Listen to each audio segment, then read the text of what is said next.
Good evening. This is the Napa County Historical Society, and these are our winter presentations. We are very pleased tonight to bring to you some very special guests. Our guest tonight loves to explore scandal and romance, so we're going to really go there tonight with it. We are very, very lucky to have Judge Ray Guadagni and Judge Steven Kroyer. So without further ado, we're going to turn this over tonight to these two gentlemen and have a great conversation about the LendVest scandal. Thanks. Well, thank you, Shelley, for inviting us. I'm really privileged and honored to have my partner here, Steve Kroyer, because not only was he a fabulous prosecutor and judge, but he happened to be the prosecutor in this book, in this book about the LendVest case. The book is really about two major crimes. There was a sensational drug smuggling crime that was discovered when the Coast Guard and the federal agents intercepted a tugboat and its barge that it was towing in the San Francisco Bay.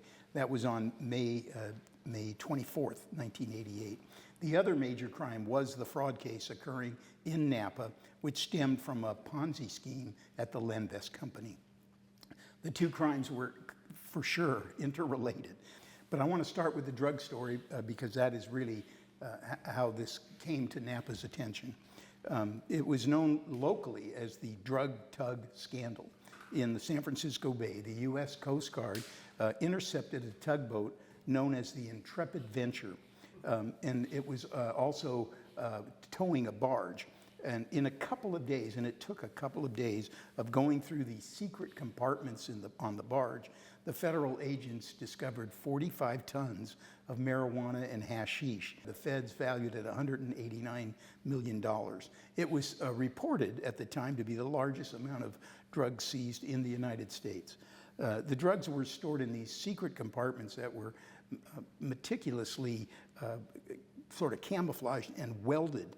The captain of this tugboat, and this is a first link to Napa County, was Calvin Robinson.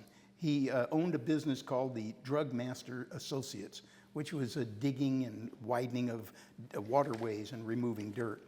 Robinson was a 1960 Napa High School graduate.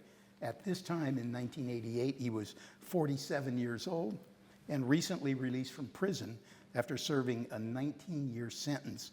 And the crew that he used consisted of his family, his son, two nephews, and a stepson. Now, Robinson and his crew, they took the tugboat and the barge somewhere 100 miles off the coast of Hawaii, and they met a mothership and loaded drugs from the ship to the barge and returned to San Francisco, where they were caught. After intercepting the tugboat and the barge, the investigation quickly led to LendVest, where it was determined that Robinson's brother-in-law, Don Lemons, served as a vice president and a corporate director. The investigation led also to Joseph Matthews Winery, which had extensive financial dealings with LendVest. Now, the IRS investigators uncovered a pattern of transactions with a few people connected to either the Drug Masters, LendVest, or Joseph Matthews Winery. And they made significant cash deposits, depositing sums of just less than $10,000. That was the upper limit above which had to be reported to the IRS. And the total amount of those deposits uncovered on the day was $200,000. The investigators believe this evidence pointed strongly to money laundering. The theory of the government regarding the source of the money involved in the laundering was believed to be a different tugboat. The Ruby R, it was called, and it had been used a year before this by Calvin Robinson to smuggle 30 tons of Afghanistan hashish into the San Francisco Bay. That was successful. They were not caught. And the owner of the Ruby R was Calvin Robinson's estranged wife. The agents further believed that the money made from that previous trip in 87 was laundered and then used to purchase drugs seized in May 88, the drug bust of the Intrepid Venture. In other words, LendVest may have been laundering drug profits of a previous haul of drugs the year before.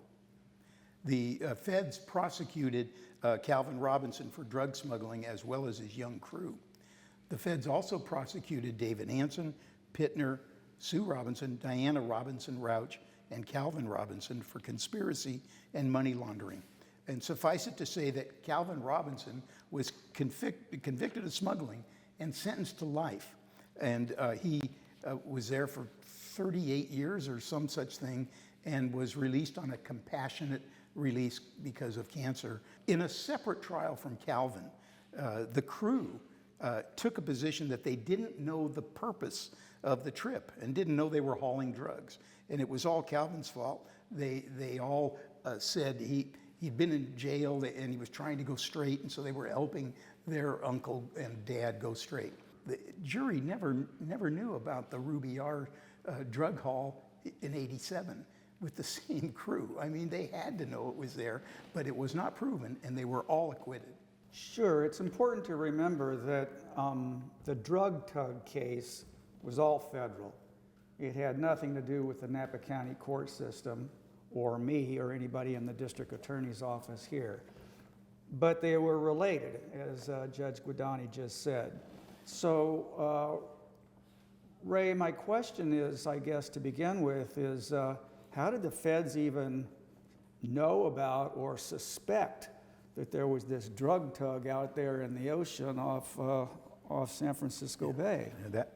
But what I came to realize is that police officer Chris Dern, who was in charge of the patrol boat in Napa, which of course couldn't go on the high seas, but a lady sent him a letter saying, look, there was a drug haul, several months ago, and they're doing it again, and they're involving relatives of mine. And Dern didn't know what to do with it, but it was very serious, and so he forwarded that on to the feds, and then they talked to her. The rumor is, again without proof, that was the estranged wife of Calvin Robinson, because sure enough, her son and nephews and stepson were all involved. So that is what led to the feds going to the Delta and looking if there was a setup, and there was. And so a federal agent, Norman Wood, he spent months fishing and surveilling the barge. And he firsthand witnessed, saw them build the compartments. What led to the investigation of LendVest from these drug tug facts? Yeah, the investigation after they made the bust in 88 quickly led to LendVest, because the IRS agents who testified had found that money were making these deposits just under the $10,000 limit. And to me, reading the archives, it didn't sound like it was real smart. They'd go into one bank and do it 20 times. And so, and they didn't report it. And so even though it's non-reportable if you keep it under 10, the bank can still say something fishy's going on. So all that came out quickly, and that led to LendVest. Well, it's pretty common knowledge among those of us who live in the criminal justice world on one side of the fence or the other that not all criminals are the smartest people in the world. I remember a bank robbery case in Napa at Nation's Hamburgers where not bank robbery, a robbery case at Nation's, and the robber walks up to the counter and orders a hamburger, and they said, "What's your name?" And he gave his real name, and then he robbed him. So the police had no trouble finding the culprit a few blocks away after the robbery occurred. I mean, the folks in this scandal were quite sophisticated, but they got kind of cocky and sloppy at times, didn't they? Absolutely.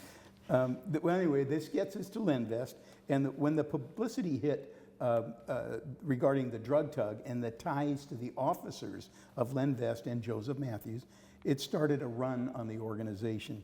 Investors started wanting their money back, and LendVest couldn't come close to refunding the customer's principal investment. That's because there was this Ponzi scheme. And within 1 week, LendVest had to let go 73 of their 75 employees, and they went out of business and they were bankrupt.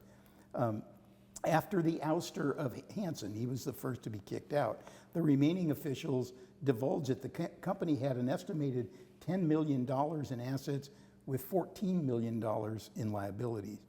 David Hansen appeared to be the pillar of the community, a family man, a church-going man, trustworthy. He was the treasurer of his church, and also in return, there was a greed element too. In return for investing in LendVest, people were offered a very attractively high interest rate. The perception was LendVest was a prosperous business, and it was like the reputation was fastest growing business in Northern California. They had 5 offices, and from this little office with a couple of employees, they really sprouted up. And hundreds of people poured money into this thing. The interest rates for investing ranged at different times when you invested, but from 13% to 15%, some got 17%. And all you could get at the bank, I mean, I wish was 5%. I wish we could get that now, but that's all you could get at the time was 5%. You don't get 5% now, Ray? I don't. Oh, talk to me afterwards. Okay. I hope it's not a Ponzi scheme. No. Okay, and anyway, LendVest was very careful, and this prosecutor was very careful to point this out. They were always paying their monthly interest payments on time, so no one got suspicious. And if they for whatever reason did want to draw it out to move or something, somehow Hansen he was, I guess, a pretty good talker, and he'd talk him out of it, and he'd offer him something else. And some of these securities, these investments were supposed to be secure. They weren't. Or they were, and then he'd never follow through. He'd tell them it is, and he wouldn't. And the same security was used for 3 different people. I mean, it was a crime. The local district attorney at the time was Jerry Mountner. He filed against Hansen and Pittner for fraud, and his original filing contained 139 fraud counts, embezzlement and burglary against Hansen, and a lesser number of counts against Pittner. Not many DAs wanted this case. It was just a can of worms. It was so complicated, so complex. And to prove all these things was a nightmare. So anyway, Perez gets it, and then, but paying a wonderful compliment to Judge Kroyer, he went to him and said, "You're the best trial attorney in our office, and this is an important case, and we want to do the best we can. I want you to take it." But please remember this, it was 3 weeks before the trial when it was finally assigned to him. And 3 weeks on a case, depending on its complexity, is not a lot of time. And in fact, the lawyers handling it before Kroyer had moved to change venue because there were so many people that were victims that you couldn't get a fair trial. I mean, it had to be moved, and it was moved to Yolo County. So Kroyer comes into it, and luckily he had a wonderful investigator who was organized himself, Ed Wynn. And Ed had already been organizing it for Perez, but I don't think anyone has better organizational skills than Kroyer. So the two of them got together. They moved to a motel, I believe it was, in Yolo, and set up shop. And so, Steve, I'd like to see if you could tell him what it was like getting it last minute. I know you're fully capable and competent, but I would have been a little afraid of this. I was terrified. I had a lot of experience at that point, trying lots of different cases, but no case was like LendVest either before then or since then that I know of in Napa County. It was a huge case involving dozens and dozens and dozens of different victims, some of whom lost their life savings, some of whom had serious life-threatening mental problems because of all this. Some very old people went back to work at minimum wage jobs just to make ends meet when they realized they had mortgaged their house to give that money to David Hansen as an investment. So it was an important case, and it was huge. And like Judge Guadagni said, I mean, I forget exactly how high the stack of exhibits were, but there was just a mountain of paper that I had never seen before. And all of that had to be understood by me so that I could present it to the jury. There were dozens and dozens and dozens of criminal counts and dozens of victims. And the crimes were peculiar crimes, other than burglary, which I was familiar with, but I'll get back to that in a minute. These crimes were state securities laws violation and various fraud violations that I didn't typically do, especially the State Securities Corporations Code crimes. And so it took me a while, one, to get familiar with the law, and then a great long while to get familiar with all the evidence. Fortunately, Edwin, the investigator who had been working on the case, was a great guy, and he was very organized. He and I had known each other for a long time at that point and worked together before. So it was a seamless wedding of two very interested people at the time to get the thing done right. I was dismayed to find out I only had 3 weeks. That was preposterous. But the way we made it work is that I got as much of an overview as I could before we went to that motel in Woodland. And we both stayed there during the week, and then would sometimes come home on weekends and sometimes not. But we took the whole 3 weeks to get together and review all the evidence. Ed had been working with another CPA, not the crooked one, but a good CPA named Eric Lehman. Maybe you heard of him. Lehman & Lehman had a CPA firm here at 1700 2nd Street. Is that the building? Right. And I got to meet Eric, who was invaluable in kind of explaining to me what was going on with these two sets of books. One was real, and it showed a company that was struggling, and the other one was a fake set of books done month after month, which showed a company that was just prospering and had all this extra money to pay to people who wanted to invest in them. And so after we got kind of organized and I met with a lot of the victims, but not all of them, of course, we go to the motel to begin the trial, and I learned that Steve Mock, the judge in Yolo County who was assigned to be our trial judge, this was his first jury trial as a trial judge, as I recall. Now, he had been a deputy DA there for a long time, so he was familiar with things, but I promise you, I was a deputy DA before becoming a judge, and when you put that judge hat on, it's a whole different courtroom you're looking at than when you're a deputy DA.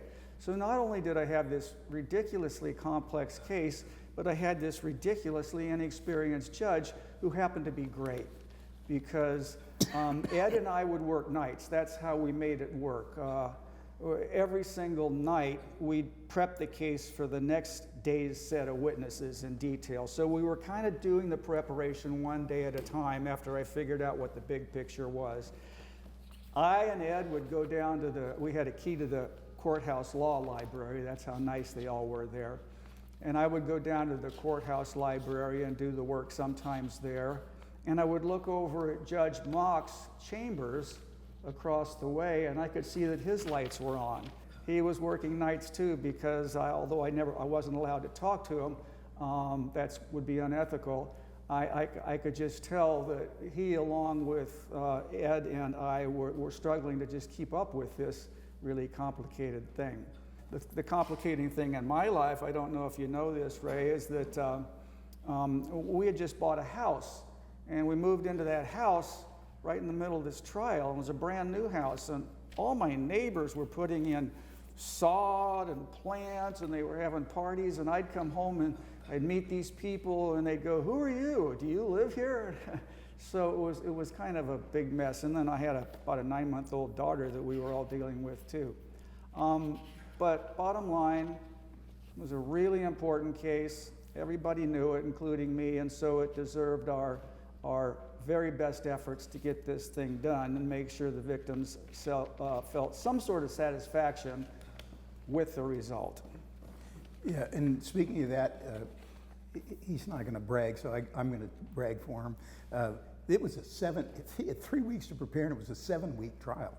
And they battled it forever. The attorney for Hansen was Mervyn Learnhardt, who was recognized then, at least, as the best defense attorney in town. And so it was the battle of the Titans. Anyway, after the 7-week trial, they convicted Hansen of everything that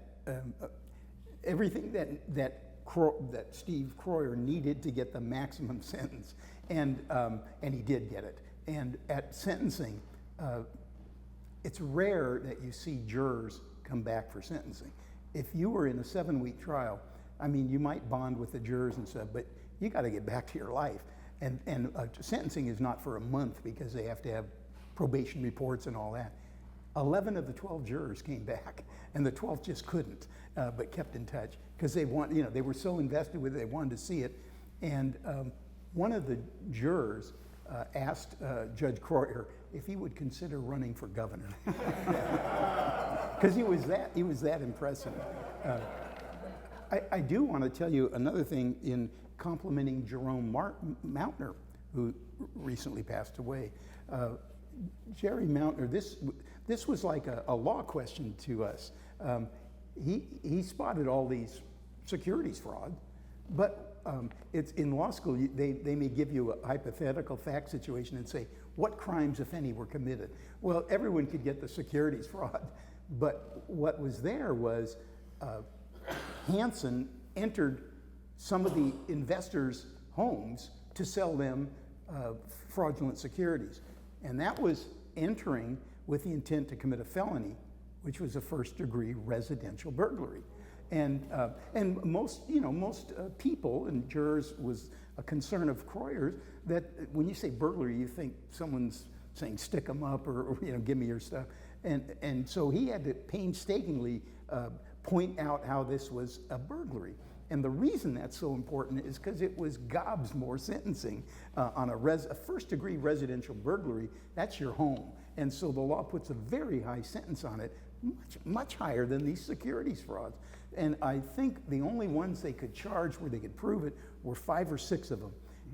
And so I'm laughing because Steve went out of his way to explain a burglary, to point each element of a burglary, and they convicted on every one. So that was important, and that's why the judge sentenced him to the max, which was 15 and a half years in prison. And that was the high point of the verdict, because Ed Wynn and I knew, and Merv Learnhardt and his investigator, Pat McGreal, knew that if Hansen went down on the burglaries, his sentence was going to be huge compared to what it would have been with just 100 fraud counts or whatever it was. Jerry Mountner gets the credit for that because he developed this theory of burglary that Judge Guadagni just explained. And it was so important to get guilty verdicts on the burglary charges, but I couldn't just say that. You can't just say that to the jury because they're not supposed to consider, punishment or anything like that. But the way I conveyed that is I was standing there giving this 2-day or 3-day closing argument. It's the longest closing argument I ever gave because I had to go over every piece of evidence that corresponded to every single count, because I knew, even though they were taking notes, by the end of the trial they were hopelessly confused. So I would come to count 39, the first burglary charge, and I'd stop and I'd look up and I'd say, now, explain the burglary to them, and I'd say, now, I know that was complicated, but it's really, really, really important that you understand this. So I'm going to explain it one more time.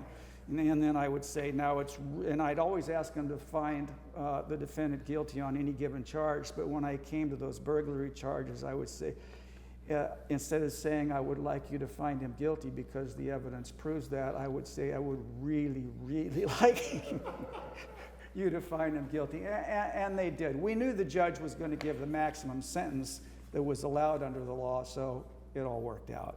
It did, and it was great. It was great for the community. I mean, it doesn't make up for getting their money back because the culprits went bankrupt. Yeah, and there just wasn't much left by the time Chuck Sims, as we know him, got involved in the case as a bankruptcy trustee. And that's the unfortunate part about many criminal cases. We spend all our time, effort, and government money going after these people, and if we succeed and get a conviction and achieve the maximum sentence, in a sense, the victims are very happy. But more than anything else, each one of these victims would like to see their money back, and they're constantly asking that question. And you have to be honest with them, and you have to say, I just don't know how that's going to turn out. We'll do our best. And when you're dealing with crooks who steal money from people and then spend it all on themselves, chances are the victim is not going to see very much. And that's what makes the case really tragic. There is one humongous wrinkle that happened. While I was writing it, I kept thinking, how did Calvin Robinson, a guy who had been in prison for 17 years, whatever, and then gets out, how did he come up with the money to buy drugs to do the first run? I got a hold of Norman Wood, who was the main prosecution witness in federal court. He said it was a Russian plot to overthrow Gorbachev. You remember Mikhail Gorbachev and Reagan. Reagan liked Gorbachev because Gorbachev was pretty liberal, but KGB didn't. They wanted to overthrow Gorbachev. But to do that, they needed a lot of money. Put Calvin Robinson up to this, and I just want to read you this because it was unbelievable to me when I heard this. I called. It was already being published, and I called the publisher and I said, if this is true, this is way more exciting than my book. and she said it is. And so she suggested I do an afterword. Thomas Gary Smith, a former CIA officer, went to Cali, Colombia with Calvin Robinson in 1986 to introduce him to the KGB's head of foreign intelligence and set up the logistics for the two smuggling operations. Thomas Gary Smith had been stationed in Afghanistan, where he'd been involved in the smuggling of drugs. And he had been Christopher Boyce's contact. I don't know if you remember Christopher Boyce. He was a spy. Dad got him into the CIA, but he got so disenchanted with the American government that he started selling secrets to the government. Anyway, and so Boyce had a contact in Russia. Smith is the one who contacted Boyce's former attorney, who in turn was the person who used money to set up Dredge Masters, which was Calvin Robinson's business, and contacted Calvin Robinson. Is that Calvin's role was that of a drug mule responsible for transportation of the drugs, for which he was expected to be paid $2 million. I would think maybe he knew it was that it was the coup, the Russian plot. I would think he might have known that. But if he did and he gave that back to LendVest, then they knew of it. And it really wasn't clear. They may not have told him because he was a drug mule. I'm going to get $2 million. He didn't care. I'm trying to think of the name of the movie, the Falcon and the Snowman. That's the movie with Christopher Boyce, made in '85 with Timothy Hutton and Sean Penn, and that was Boyce who had these contacts and who was a spy for Russia that got in this Thomas Calvin Smith, who then got to Calvin Robinson. So it's hard to believe, and I know you're supposed to get a couple of sources, but I put it in because Norman Wood was the main witness for the federal government, and he knew it in detail. Can I just add one personal note to bring it back to the local level, Ray? Sure. Would be okay? Before any of us knew anything about the drug tug or LendVest, when I was just a deputy DA, and there were a lot of other deputy DAs and public defenders and stuff, we would sometimes have a drink after work, especially if we were single. And when the Joseph Matthews Winery was built, we decided to go there. And we all ended up going there many times during the week after work, and it was also a restaurant, a nice restaurant. And I distinctly remember how all of us said every single time we were there, Where's all this money coming from? And look at this building. It was hardwood everywhere and brass appointments and just the best silverware and everything. Where's all this money coming? Little did we know. We're about to find out. Yes. Thank you. Thank you.